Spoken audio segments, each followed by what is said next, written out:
ওহ, শিয়াল পণ্ডিতের কি করুণ দশা। লুকিয়েছে ঠিকই, কিন্তু লেজ মহাশয় বেমালুম ভুল করে সোজা হয়ে দাঁড়িয়ে। ওগো, মা ঠিকই বলেছে। দেখো, শিয়াল মামার লেজটা কি সুন্দর, ডাটার মতো দাঁড়িয়ে আছে। হা হা হা, এ তো মুরগি চোর বিল্লু। মনে হচ্ছে লেজ দিয়ে আমাকে টাটা করছে।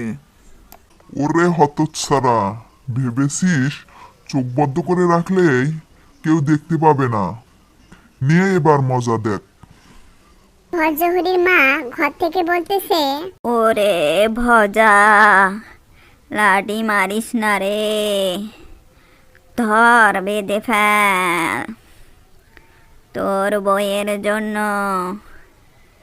একটা লেজ ঝাড়ু হবে রে।